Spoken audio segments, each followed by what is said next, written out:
ደካማና ዓላማ የሌላቸውን ሰዎች አጠገብህ አድርገህ ትልቅ የስኬትና የኃይል ደረጃ ላይ እንደርስ ይመስልሃል? የማኪያቬሊ የኃይል ጥበብ 22 አጃቢዎችን በጥንቃቄ ምረጥ። ችግሩ ብልህ ብትሆንም ሰነፎችን ካስጠጋህ ራእይህን ያጨልሙታል። ሩቅ የሚያይ ንስር ሆነህ መሬት ከሚጭሩ ዶሮዎች ጋር ከዋልክ የራስህን አድማስ ታጠባለህ። ስለዚህ የራስህን አድማስ ከሚያጠቡ ሰዎች ራቅ። ንስርነትህን ጠብቀህ ለመኖር ዙሪያህን እንዳንተ ሩቅ በሚያዩ ሰዎች ብቻ አጠር። በስመ አብ ወወልድ ወመንፈስ ቅዱስ አሐዱ አምላክ አሜን። አባታችን ሆይ በሰማይ የምትኖር፣ ስምህ ይቀደስ፣ መንግሥትህ ትምጣ፣ ፈቃድህ በሰማይ እንደሆነች እንዲሁም በምድር ትሁን። የዕለት እንጀራችንን ስጠን ዛሬ፣ በደላችንን ይቅር በለን እኛም የበደሉንን ይቅር እንደምንል፣ አቤቱ ወደ ፈተና አታግባን ከክፉ ሁሉ አድነን እንጂ መንግሥት ያንተ ናትና ኃይልም ምስጋናም ለዘላለሙ አሜን። እመቤታችን ቅድስት ድንግል ማርያም ሆይ በመልአኩ በቅዱስ ገብርኤል ሰላምታ ሰላም እንልሻለን። በሐሳብሽም ድንግል ነሽ፣ በሥጋሽም ድንግል ነሽ። የአሸናፊ የእግዚአብሔር እናት ሆይ ሰላምታ ለአንቺ ይገባሻል። ከሴቶች ሁሉ ተለይተሽ አንቺ የተባረክሽ ነሽ፣ የማኅፀንሽ ፍሬ የተባረከ ነው። ጸጋን ደስ ይበልሽ፣ እግዚአብሔር ከአንቺ ጋር ነውና ከተወደደው ልጅሽ ከጌታችን ከመድኃኒታችን ከኢየሱስ ክርስቶስ ዘንድ ይቅርታን ለምኝልን ኃጢአታችን ያስተሰርይልን ዘንድ ለዘላለሙ አሜን። በስመ አብ ወወልድ ወመንፈስ ቅዱስ አሐዱ አምላክ አሜን። እግዚአብሔር ይመስገን፣ እግዚአብሔር ይመስገን። ድፍረታቸው ደግሞ አንዳንድ ሰዎች እውነቴን ነው ክብር የማይወድላቸው አይንሽ እንደዚህ ውልቅ አርገሽ ብሰጫቸው ቅንድብ ውሳየት ነው አስቀራሽ ውሳ ብለው የሚጠይቁ እዚህ ትከሻሽ እስኮኮ ብለሽ ብታወጫቸው እግሬ ተንጠለጠለ የሚሉ ጎበዝ እውነቴን ነው። እንደዚህ ጥላ ብትሆኛቸው ተከበድከኝ ምንድነው ብለው ለሰው የማይመቹ አይነት ሰዎች እውነቴን ነው። በቃ ለምንም ያረግሽላቸው ራሱ ያረግሽላቸው ነገር ነው የሚያዩት። ነፍስሽን ሰጥተሻቸው ስጋሽ አልተቆራረጠም የሚሉ ይሚሆነ ለቅ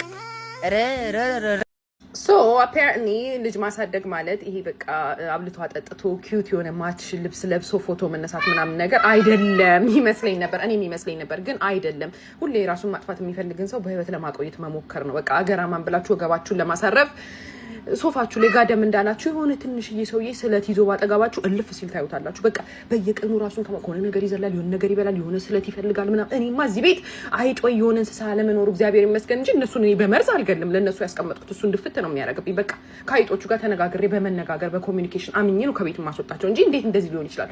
ምንድነው በየቀኑ አሁን እኔ አማርኛ በደንብ የማይናገር የማይሰማን ልጅ እንደዚህ ጉጉጋጋ የሚል ልጅ አሳምኜ በየቀኑ በህይወት ካቆየው ማ ሞቲቬሽናል ስፒከር ከኔ ይበልጦ መጥቶ ነው እኔን ስለኔ ሞቲቬት ሊያረጋኝ የሚፈልገው ነው።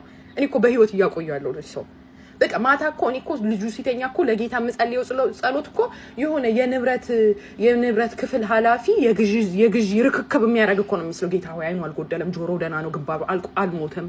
እንዲህ አሁን የቀኑን ችያለሁ የማታውን ደግሞ ስለማላየው አንተ ደግሞ ተረኛ እየገባ እንዲህ ነው በቃ የምናወራው ከጌታ ጋር በቃ ወይ በሆነ ቅጽበት ራሳችሁን ከወላጅነት ወደ ወንጀለኛነት ልታገኙ ትችላላችሁ። ምን ሆነው ነው እንደዚህ ራስ ማጥፋት ላይ እንደዚህ አተኩረው የሚሰሩት ግን ልጆቹ ምንድነው? ሚስት ስራ የላትም ምናምን ይባላል። እውነቴን ነው። ባል ከወደ ውጭ ተቆጥቶ ምናምን ሲመጣሉ ምን አንቺ ተዘፍዝፈሽ ይዋልሽ ምን አለብሽ ከቤት እንዴ? በጣም ነው እንዴ ተዘፍዝፈ የምትውሉ? ሌላውን ስራ ተወው። ከቤት ቁጭ ብሎ መዋሉ ራሱ አንድ ትልቅ ስራ ነው። እውነቴን ነው። የሰው ልጅ ስራ ፈትቶ ቁጭ ካለ ያስባል፣ ይጨናነቃል። ከጭንቀት በላይ ደግሞ ስራ የለም። ሌላውን ተው። እቤት ያለውን ልጅህን ስታጥብልህ ማለት ልጃችሁን አንተም ልጅሽን ትላለህ እሷም ልጅ ነው ችግር የለውም የጋራ ልጃችሁን እቤት ያለውን ስራ ስትሰራ የምትውለው የማን ነው? ያንን ልጅ የምታጥበው ልጅ ከሌላ ቤት ቢሆን እኮ እየሰራች ያለችው በወር የሆነ አይነት ገንዘብ ይከፈላት ነበር። እቤት ያለው ምግብ የምትሰራው እኮ ከሌላ ቤት ቢሆን ያን ነገር አረብ ሀገርም ሊሆን ይችላል ወይ ብቻ ከሌላም ከምንም ሊሆን ይችላል ብቻ ከሌላ ቤት ቢሆን ይከፈላት ነበር። እውነቴን ነው። እዛ ጋር ግን ምንም ክፍያ የሌለው ኑሮ የጋራ ስለሆነ ነው። አንተም የሆነ ስራ ሰርተህ ትመጣለህ፣ እሷም እቤት እውነቴን ነው እንጂ ወንድ ልጅ እቤት ቢውል ማለት እቤት ያለው ስራ ለወንድ ልጅ ቢሆን ይቀርብ ቆየ። ወንድ ሲጀም ጭንቀት አይችልምም ጅል ቆየ ያለ እብድ ቆየ የሚሆነው በ3 ቀን። እውነቴን ነው። ከቤት ተዘግቶ ማል ራሱ አንድ ስራ ነው።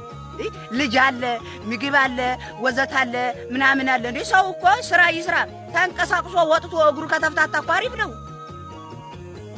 እውነቴን ነው። ተሳሰው ካልኩሌተር ምታት ስራ አርጋትና እቺ ሚስት የምትሰራውን ስራ ከሌላ ሰው ብትሰራው ወይም ደግሞ እሷ የምትሰራውን ስራ አሰሪ አምጥተህ አሰራውና በወር ምን ያክል ገንዘብ እንደምትበላ እየው አንዱ ለወር ከዛ ምን ያክል ሚስት እያገዘች እንደሆነ ይገባል። እውነቴን ነው።